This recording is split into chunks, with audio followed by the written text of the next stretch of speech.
embeera egenda mu maaso mu ggwanga yattu Uganda, of course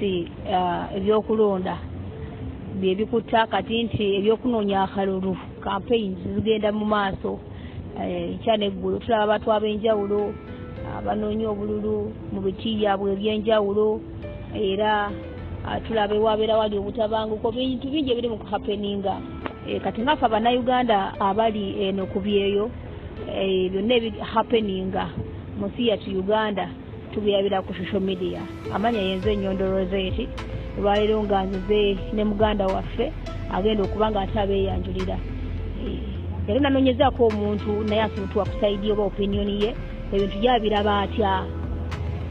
mu ggwanga tu Uganda naddala ebyokulonda ssaawa zino oba ebya campaign tusobola kutubuuzaako muganda wange. Yanziza omwanya naze Nyondo Rozet amanya gange bantabidi isma nga ndi musajja musoga okuviira ewakweyiganga neyanziza okunkyazaako n'abalabi baffe tubeyanziza okulaba nga mutulaba buli kaseera n'otuwuliriza. Amiina. Okugamba olusoga olukoba bulungi nnyo soko babuuzeko mu lusoga abala beeyidinda abasoga banange kodde eyo muliyo balungi mbende ino musobola okuboneka nga mwekuuma akalulu katabaawula all of the sudden akalulu kajja kuwa tusigale nga nife beena bene ate aba batukubisa netwekuba ebikonde netwekuba emifumbi bo ekiseera bwe kituuka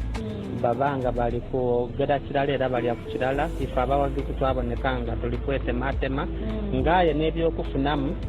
tunife otufunamu akatono ino nga bene n'abafunamu ekinene so nkubiriza buli omu gyali nti kuwagira oyo gwoyenda okuwagira aye otakosa mwino kuba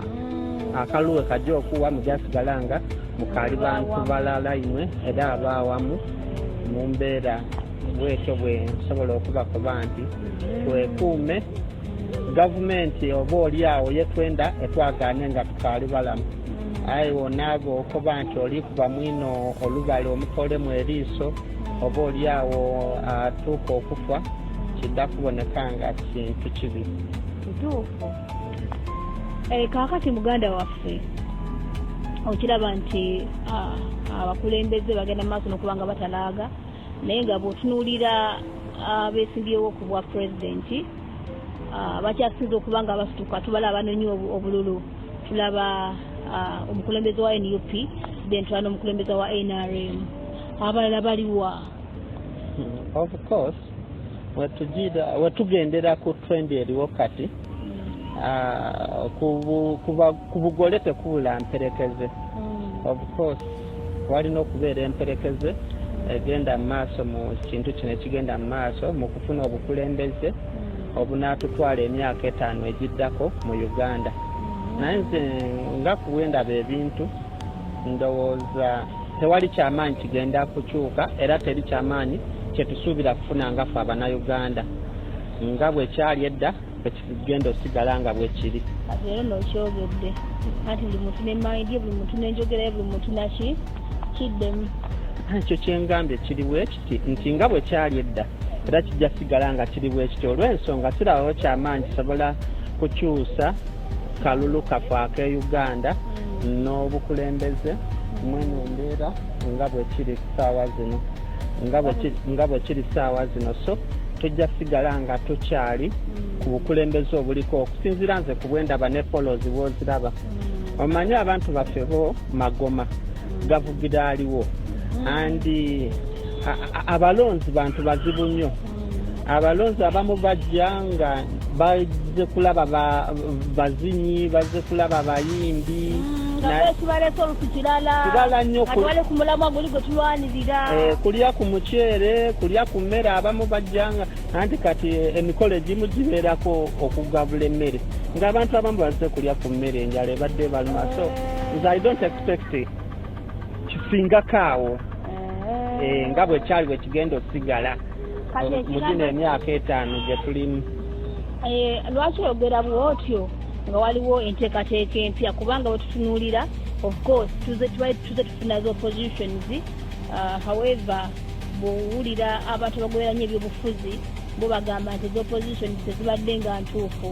naye kati katugambe nti neguno omulundi oguwedde NUP ebadde opposition entuufu era eyagala okukyusa obukulembeze naye era ebyakolebwawo nga bwogambye nti newankubadde ebikimu tukikola naye era ekiriwo twagenda kubeerawo nkyukakyuka nga bw'okyogera naye okijja kukikuba nga ndaba kati ssaawa zino waliwo obukodyo bungi obuteekeddwawo aba opposition aba NUP obutabaddeoko mabegako wali tumanyirawo oba oliawo mundo obugenda okukyusa obukulembeze kubanga waliwo enkola egamba nti eya protestive vote kanoonye kalonde omale okakuume awo tulinawo suubi kubanga before tutubaye tukitubangako neno nkola kuguno weyegenda okukyuka tolowooza batasuubira nti tubakubeerako nenkyukakyuka kubanga kiba tekibeerangawo lwakuba bannayuganda mwerabira nnyo ebiseera ebisinga andi tuli ku mazima wano andi ekintu ekirala mugendera nnyo ku mpuwirirwo n'ebigambo eby'abantu nze mu myaka gyange gye ndina ndowooza kati wano tulina just kubeera nti nno mwe bwe mulaba ebintu si bwe biri ekyenjawulo ekiriwo nti omulundi guno tulina social media yawamba ekintu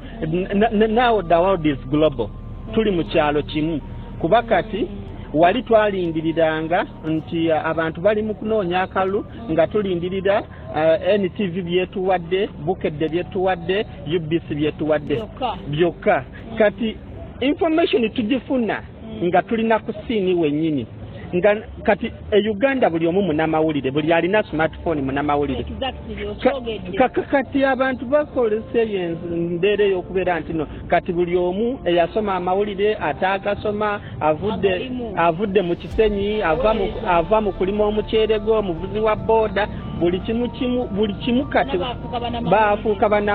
bannamawulire eyo yensobi gye mukola ate namwe omwasoma amawulire era omugalimu namwe okutwala ebintu ebyo ng'ebituufu ate wogamba protest vote nze ntegera ebigambo by'oluzungu mu ngeri emu oba endala naye bwe ntunuulira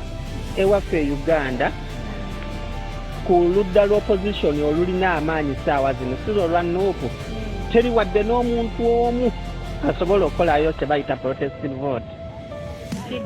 teri wadde n'omubaka omu kwe bagenda okulonda bonna kabeere pulezidenti waabwe gye bayita principal teri asobola kukola kye bayita protest vote w'olaba nga embeera yalema 26 nga tuli mu defiance y'abeesigye kati leka mbabulire kino mmwe mwerabira ebintu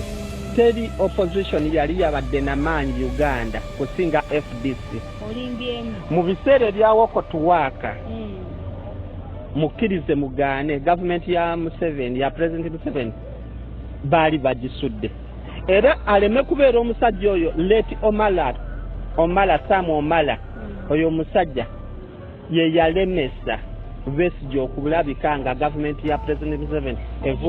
agimegga ku ttaka naye yali egudde totally yali egudde naye kati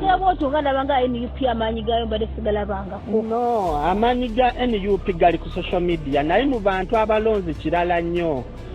tulaba nga bagenda okuba egundi era tubeera ku social media nga bagenda okuba enkuŋŋaano nolaba abantu nga bayitirivu nga bamulindidde mu masanyu kakati abantu okujja amanyi mwe temumanyi kye bayita akalulu nali mbaddeko omukulembeze ewaffe neesimbawooko mmanyi be bayita abalonzi kyeki abalonzi be bantu abajja mu bungi ne bakuwaga ne bakuba enduulu ne bakulyako ebibyo ng'ozze okusaba akalulu ne bakulyako ebibyo naye nno mu kuvaawo bw'oti ne bagamba oyo tumumaze ne balinda omulala naye ne bamufunako kye bamufunako naye nno ng'ekigenderwa kyabwe jjukira ewaffe Uganda abantu baavu nnyo abantu beeyagisa lujo omuntu neddira mu raza shilingi 5 nusu 5 bikyusa omuntu n'akuma akalulu n'akatunda ku 5 n'abonaabona emyaka emirala emeka 5 naye no nga bamuwadde 5 oba bamuwadde t-shirt oba bamuwadde muceere emmere ng'aliddeko buli mmere n'abeera nti no yo entegeera yaawo ey'okutunda akalulu ke awo weekoma weeri. Kati tugamba protest vote, kakati tamukubuzeeko ekibuuzo nga mu protest vote bamemba b'opposition abasinga e Uganda nabo bali mu kunoonya mirimu. Tampa ekyokulabirako olabe omusajja ow'Ebusiro East muganda wange Mathias Walukaga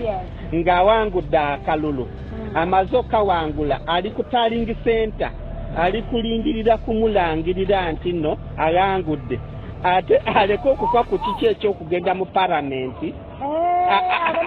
agende mu protest vote bagane omulangirira kiwerabidde protest vote tekunga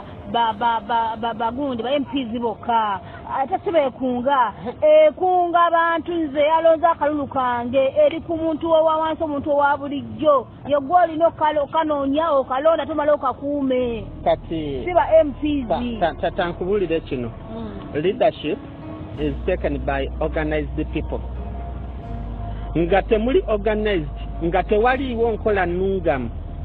yakuorganizinga bukulembeze mu bugenzeeko mutya mu bufunye mutya teri bukulembeze bwe mugenda funa kakati n'abantu abwe mulaba abawansi aba bulijjo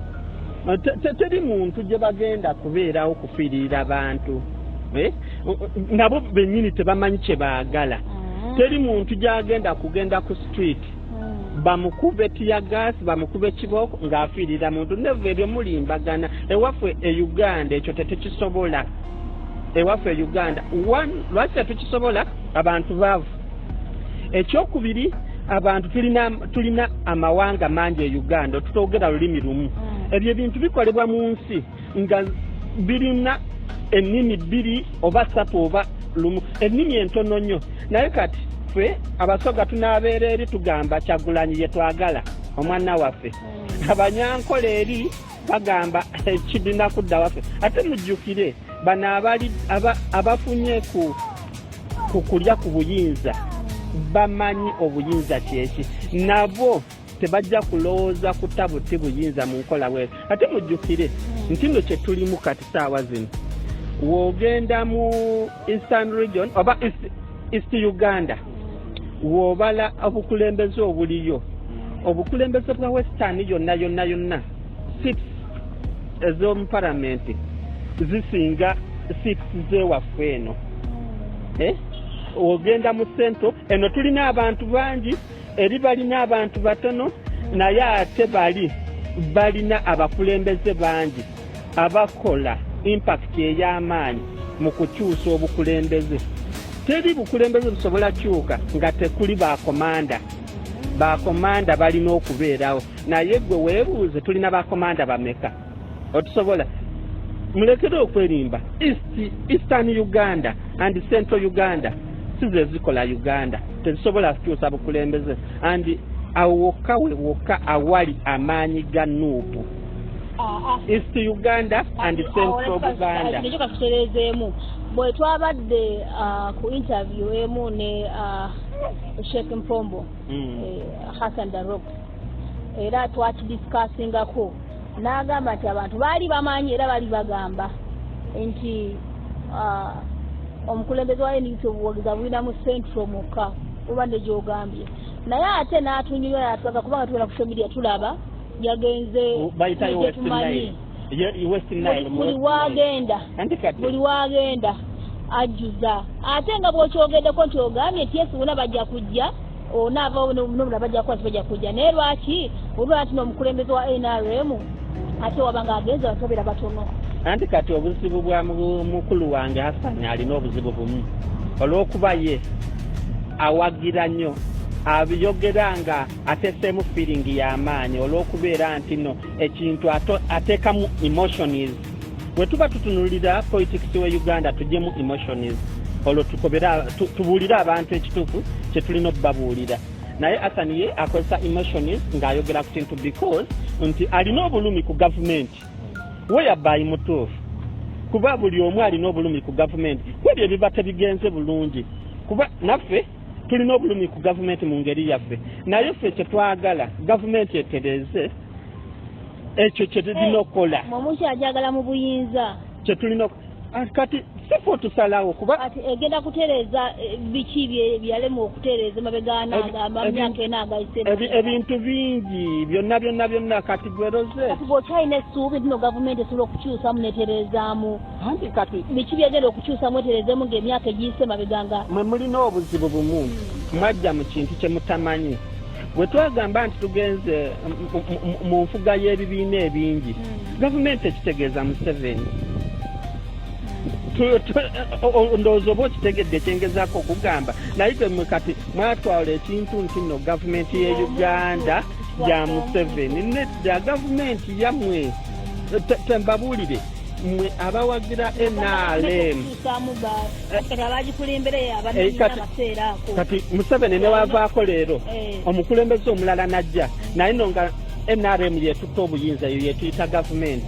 ate ne nupu newe najja mu buyinza nga NRM efuddeko ekyo kye tugenda okuyita gavumenti ate n'ekintu ekirala kye njagala okubategeeza kino oyo nagenda wala kankubuuzeemu bw'ogamba nti ne twagala gavumenti ekyuseemu ani akulembera gavumenti oyo alina okugikakkiriza okuba ng'ekyusaamu gavumenti agikulembera ye Museveni Kaguta Tubukabulwa naye nga mmwe Abanayuganda ne kabineti yalonda baminisita ba MP bakola kyamaanyi nnyo palamenti yammwe ye mulonda ba MP bamusindika mu palamenti okubaga amateeka kankigambe nti ab'ekibogwe kuba ne Museveni waba alina kyayagala akireeta mu palamenti nebeera nti nno eyisa etteeka oba eyisa resolutions ne lifuuka etteeka oba neeyisa byayagala bino supplementary budgets ebikola biki ebitambuza ensi wali olabyeko nga President Museveni atuula lwakitula oba enakasero oba entebe n'agamba nti kino kibeere nga tekiyise mu palamenti palamenti yammwe gye mulina okuteekayo abantu abasaanidde abatali bakibogwe abamanyi kye bakola whereby palamenti yaffe ye Uganda efaananeko nga ne palamenti ziri endala ez'ensi endala nga ekintu ba MP be basalawo naye kati ba MP nabo baavu beeyagisa lujo kati Museveni basasulwa bafule bakula mulidi buli mwezi omusala gwabwe naye leka nkubuulire kino yesu omusala mungi kyogamba tebasasulwa abo ba MP baffe be tulina e Uganda kuliko batono ate leka nkubuulire kino do you know nti ba MP aba opposition be basinga obugagga ewaffe Uganda lwaki anti bo buli kimu bamanyi nti gavumenti kyenaaleeta bajja kikuba kati bo mu kubakkakkanya ne baba basasula nti gavumenti ebeera unfair eno budget gye muyisa mu palamenti mubeeramu kati ng'eno palamenti eri kuvaako ey'ekumi mulimu ba MP batono nnyo abasobola okutunula mu budget bwe bati ne bategeera nti kino kitambula bwe kiti kino kiri bwe kiti kino bwe kiri bwe kiti bo babeerawo kugamba yes kati ebintu ne biyitanga ne MP kye bayisiza takimanyi naye ng'alinga ffe otubeera eno ng'akiwulira buyizi nti palamenti yayisiza bweki n'agamba ate tumagiyisiza that is the problem we get ng'Abanayuganda nkubiriza Abanayuganda tuba twagala Uganda esobole okubeera nti no eva mu mbeera gy'erimu tutandikire ku ba MP be tulonda tusobole okukyusa embeera yaffe Uganda kuba ba MP be bakola legislation be baga amateeka kikulu nnyo Uganda efugibwa amasiga 3 kati amasiga agasatu tulina legislation tulina president and judiciary kitegeeza nti Uganda etambulira ku musingi gwa parliament ate nga bebanje era bebasalawo kiki ekyokola bino ebirala Museveni oba president ajja n'asaako busa mukono with his interest mubimu nga tabininamu interest naye olw'okuba nti no bali bakigambye babisabye n'ateekako omukono kati Uganda as we talk now tulina district nyingi nnyo ezitasaana basale ku district bagamba nti baleese buweereza mu bantu naye ng'obuweereza mu bantu bunyunyunta bantu ffe abawi b'omusolo ffe otufiirwa ne mubeera ne cabinet y'aba minisita 8 plus egenda tugazaaki omusaala buwanana nobeera ne executive director afuna emiliyoni 8 zaaki nze nkubiriza Uganda batugamba nti kati saawa zino evudde esesetuseekwa ku inkonome yaayo nedda terina byesesetuse ku inkonome esente zikyalimu abo abagagga abazifuna edda abagagga abaddala ate bano abaavu baddala nnyo nze kati ndina ebintu byensemba oba byempagira ndina omuvubuka ono bamuyita Luzi Abraham wallahi etubeera nti nno tusobola okubeera ne ba MP mu palamenti 10 nga balina endowooza nga eya Luzi Ibrahim balina endowooza nga yono omuvubuka ow'ekira MP ow'ekira abasajja abo abali solid tubeere n'aba MP nga be twabeera nabo mu palamenti ey'omusanvu nga tulina ekiro ekyo twabeera ne mu palamenti ba MP abaali solid nga naye abasinga baali bava mu FDC nga babaga amateeka amalungi agagasa buli munnayuganda ba likes of Salam Musumba ba likes of Katuntu likes of Mwiru olaba bawafula ogutu such MPs are the only MPs we need in our parliament tuleme kubeera na muyeye ba elite bonna bavuddeyo kati babakubira ku ttale baleese nti nno kati kintu kyakulya buli omu alyeko nze nandibadde ngamba nti mu butuufu MP atalina ssente omwavu tutwale enkola ng'ey'Abamerika gye balina Abamerika gwe nga bajja kulonda mu bukulembeze basooka kulaba enfuna ye eyimiridde etya kuba bakimanyi nti nno enfuna obulamu bwabwe bwonna buyimiridde ku nfuna naye kati gwe naawe okyayiiya bulamu lwaki bakuwa omuyala nga buli kimu naawe oyagala kwetereeza abakulembeze tutandike okuwa abakulembeze abalina tebalina nga sibayala naye kati tulonda abakulembeze nga naffe abalonzi tubasinga okutegeera abakulembeze tubasinga okubeera mu mbeera ennungi osanga omukulembeze nga okutandika okwambala ku suuti atandise wano olw'okuba agenze kusaba kazi alina esuuti ezi ne passport talina nabwe bwe mulondanga ba MP gwe osuubira MP atalina passport omulundi gwe ogusooka okuyingira mu palamenti olwalyoke afune passport atambuleko bebo speaker bagenda okukozesa bakutukolera ensobi anti bagala okutambulako babeere nti nno batambula kulaba ku nsi nedda ebyo tubeere nti nno tubivaako tukole tuzimbe eggwanga lyaffe Uganda nga tulizimba ku musingi buli omu gwafunamu tuleme kubeera bias tuleme kubeera na bintu ebyo bye tugamba nti nno kino na kino ebibiina terinazi makulu gerimu muganda wange bwenavamu amakulu nakuma wano newegisa nti ekigambo ngula tiketi kuddayo Uganda kyekiraba kyensobola obbawa protest vote wevaamu ekyamakulu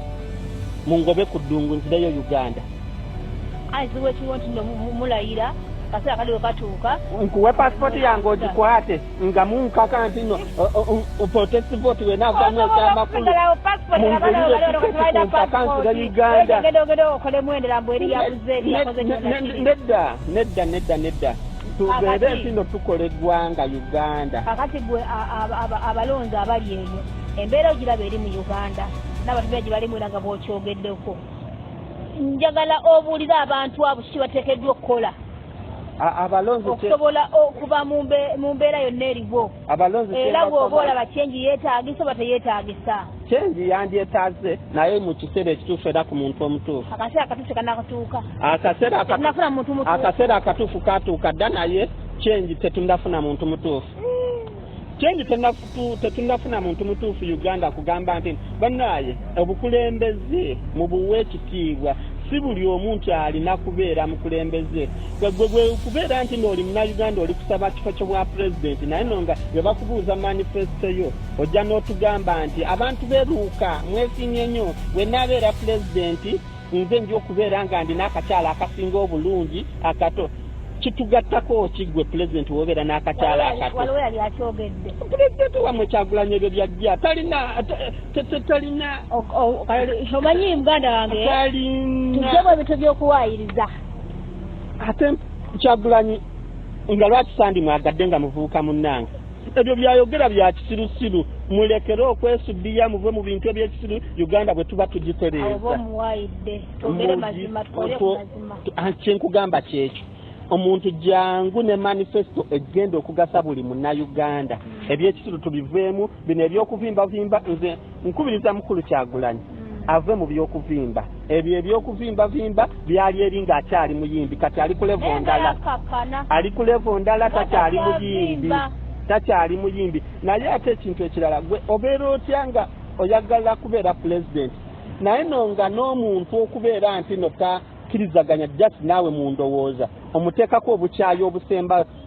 ebyo byebintu ebitiisa abantu okuwagira Kyagulanyi alina sikodi ey'abaana abavuma abantu ye alina akakundi k'abaana abavugama abantu balekere ovuma abantu woba obaagalako akalulu babasaba akalulu mu mbeera ennungi balekere okuvuma abantu ne Kyagulanyi alekere obukyayi obwenkomeredde juzi wano yagenze ku Serena ono omuvubuka bamuyitaani omulangira Suuna kakati ku guredi ya Bob Wine n'omulangira Suuna tolaba nti naate omulangira Suuna yawangudde Bob Wine 3-0 Bob Wine ali ku level ya waggulu nnyo lwaki nga Suuna wajjanga nno alabye ekitangaala nti eno yebye kuba bamulangira Suuna ekibatawaanya kawogo kawunga tebalina baavu abaana mubalaba mbu balina amanya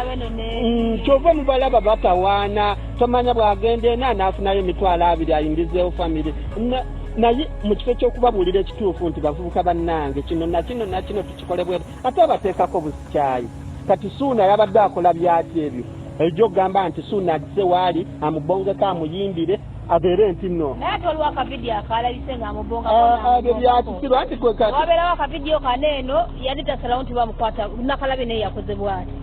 abantu abasinga bo bakikita envuno yamuganye omukwata mu era yaganye ate kale kyamubongezeeko ko nga anti ng'alemeddewo nnyo nga Suuna alemeddewo kati ebyo Bob Wine wonoobeera n'obukyayi obwenkomeredde bwe butyo nti naate tusikkirizaganya na mpuuga kino ne gavumenti yonna abezze mu buyinza muganda wange ojja kwetaaga abantu ba elite bano bafuutu soja aboolina tebagenda kukola mu gavumenti yo era wonna ogezaako okuleeta bafuutu soja mu gavumenti yo ng'oyise tegenda kumala myaka 5 nga tebannagikuba kigwo olw'ensonga ensi tefugibwa muyeeye gw'abantu batalina kye bamanyi ensi efugibwa abantu abasomye abatambuddeko abalina knowledge ensi kwesobola okutambulira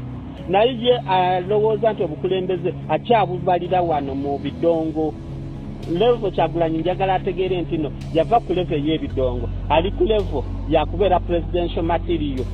abeere nti natambulira mu bigere ebyo ebyokubeera nti no mukulembeze otherwise ataakolebwa ekyo ekintu kikyamu tujja kikondeminga paka era fe abantu abamu otutegeera tetujja muwagira however much tetukkirizaganya na Museveni tetukkirizaganya na muze tujja tuula yuraza go baka okuwagira muze inogamba tamuwagira afutayo abuzaayo ebbanga ttono Katonda amuyita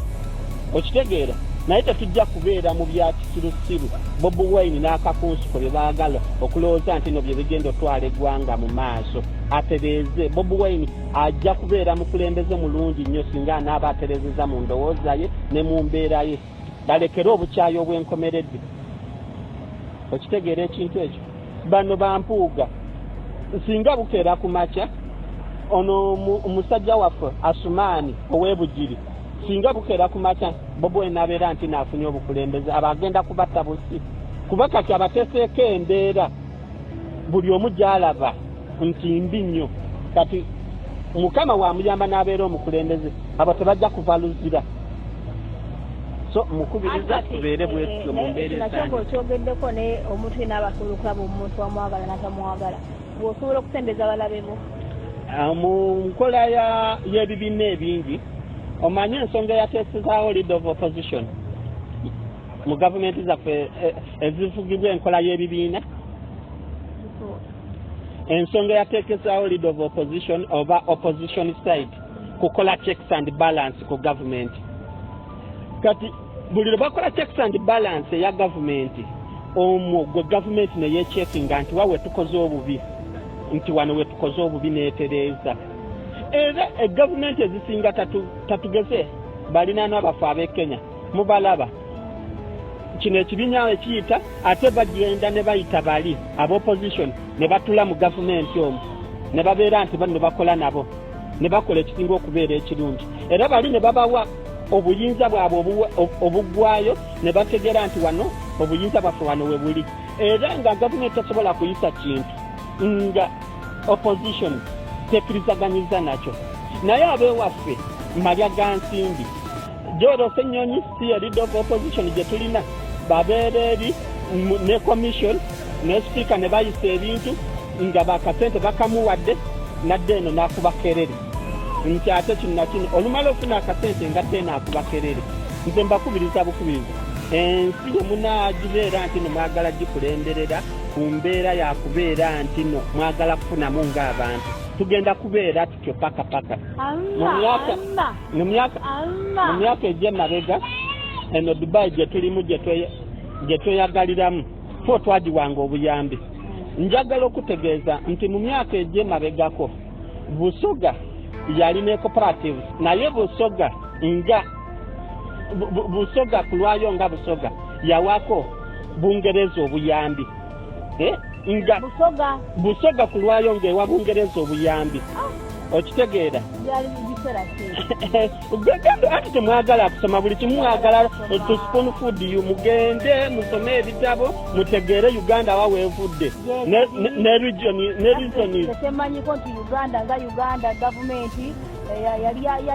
ya Amini yambako yagiyamba ekyo yakiyamba kati genda onoonyereze Busoga cooperative yali ewa Bungereza obuyambi mu biseera ebyo ebyedda nga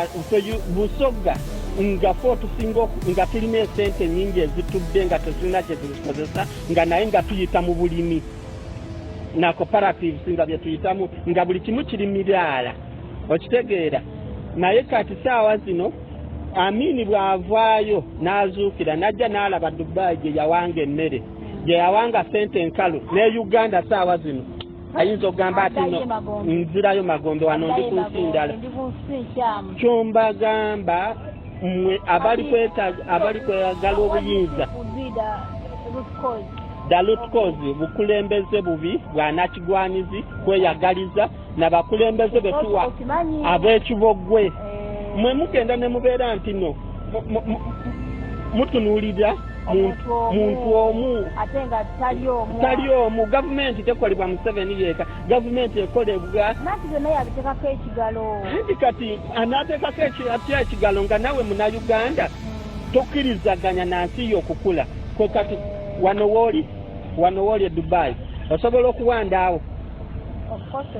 lwaki tosobola etteeka likola naye kati gwe kenyini mukola amateeka ne mubeera nti no mugasuula ku bbali ne mubeera nti n'amateeka ago ate gaffe valinga bano abantu abatono abali mu bifo ebyo okulya ssente n'okufuna enguzi gwe wonna ojja n'owandaawo ng'etteeka lize Uganda oli yekikwatako onaaba ate okoze ensawo yaba n'okwegaggawaza nti buli gye tulaba awanda tujjamu kuba fine naye ssente ezo tezigenda mu government direct zijja genda mu nsawo z'abantu ekyo nakyo ate waneeno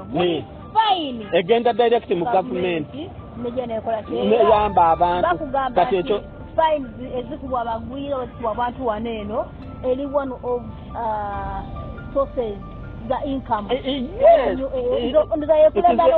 a source of income one it is a source of income okitegeera naye kati kyembasaba abannayuganda twekwate ffenna nga tetwagala mbunna ate Kyagulanyi ate Museveni ate Munyagwa ate Mugisha muntu mulimo gwaffe ffenna Abanayuganda okusitukiramu tubeere nti nno tuva ku mulembe gwe tubaddeko ogw'emabega ogwa analog tutambule n'ensi nga bwetambula. Now we are in a paradigm shift world, we are in a global village. Abantu bangi batambudde, abantu bangi basomye, tukozese abaana abaffe bennyini enzaaliranwa Abanayuganda bakulaakulanye ensi yaabwe, naye tubasooke okubeera nti no babeera n'okwagala ensi yaabwe, babeere patriotic. Ekyo kinaabula Munnayuganda nga ye akola ekintu si nsi kufunamu naye nga ye muntu yeggaggawaza bannaye newanabeera pulezidenti kyagenda okujja tujja sigala mabega. Mulimo gwaffe ffenna Abanayuganda twekunganye tubeere nti no tukola ekigwanidde. Ng'omuntu wabeera ali enguzi gwebeera whistleblower woona ali enguzi, omuntu ategere nti okulya enguzi kibi. Okitegeera ekise ewaffe Uganda okubeera nti no tubeera mu mbeera eyo nga bwe tuli nguzi, buli omu ali enguzi. Gwe kennyini otwala enguzi ogiwaayo kakati oyagala ng'oli musanyu. Okitegeera yes tuve mu eyo embeera tule eggwanga lyaffe ffenna gwe Rozet tusire ensi yo nze nange ensule ensi n'oli asigadde eri twekwate ffenna kimu twogere olulimi lumu nti Uganda kuvamu wano weeri eddeku siteeku endala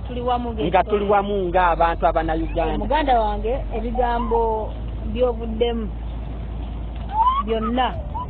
tubadde tubikulabika kubanga oli musirise.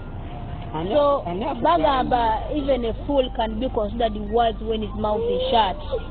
Era amagezi g'omuntu n'entegeera ojja kugategeera nga asaanukudde akamwa. Ebigambo bino eno si mu kuyisaamu maaso bakujereegerera olw'obusirise bwo. Badde sisubira kuba nti olina information ono gw'obadde naye obanga osaana okwogera ebigambo bino. Wabula nga ffe aba Nyondo Media tuleeta buli muntu yenna okuba opinion ye. Tetugaana muntu kumuwa platform kujja kwogerayo kyawulira ayagala oba kyayagala kuwa Abanayuganda okukiwulira. Era nga bwakituwadde bwe tukola ki bwe tukiteekayo. Ebigambo tebibeera byaffe bya byoyo abeera abyeyogeredde nga ye. Ffe ne tubeera nga tukola ki tupublishing ensi nabo ne balaba. Akkiriziganya ne guest waffe kyabeera ayogedde n'agamba mutuufu awakanye n'akola ki n'awakana. Kano olw'ensonga eyo tweyanze ebigambo ebikuvuddemu tugenda kuba nga tugalawo programu eno kubanga